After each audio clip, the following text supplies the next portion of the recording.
They called her a ghost. But not the kind that haunts. She never knocked things off shelves or lingered in doorways. She simply waited.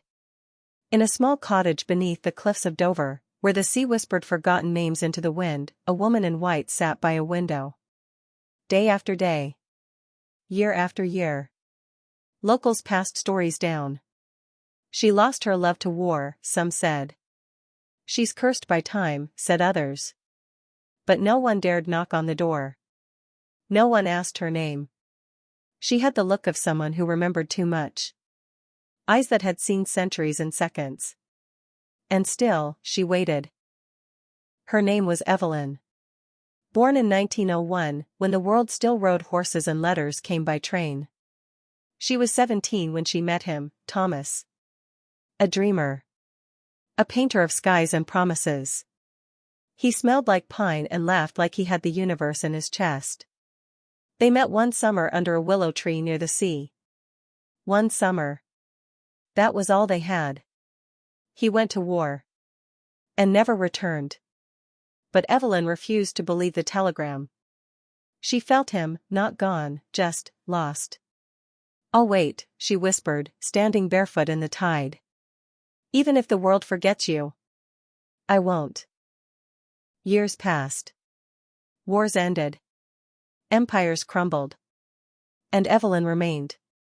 Her hair silvered, her hands grew still, but her eyes, they searched the horizon with the same youthful hope. Neighbors died.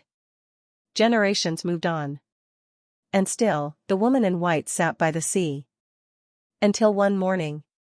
She was gone. No body. No farewell. Just the creak of an empty rocking chair and the scent of lavender in the air. Then came the twist. 100 years after that summer, to the day, a man arrived in the village. Not young. Not old. Wearing a coat stitched from another time. He asked for the cottage by the sea. They led him there, unsure why their legs trembled as they walked. He stepped inside. Paused. Tears fell silently down his cheek. The walls remembered him. He found a single photo on the mantel. A young woman beneath a willow tree, smiling with her whole soul. And beside it, a painting. Of the very same sea, under the very same sky. He whispered her name, Evelyn. You see, time does not move in one direction. Love, true love, is not bound by death or calendars or bones. He had died in war. Yes. But not forever. His soul had wandered, lost in some purgatory of memory, painting skies no one could see. Until, finally, he was allowed to return. But not as a ghost. As a man, whole and breathing, walking again in the world. She had waited. 100 years. Not in grief. But in faith. Because some promises are eternal. If love is patient. And time is kind. Then perhaps, somewhere beyond logic and reason, every soul finds its way home.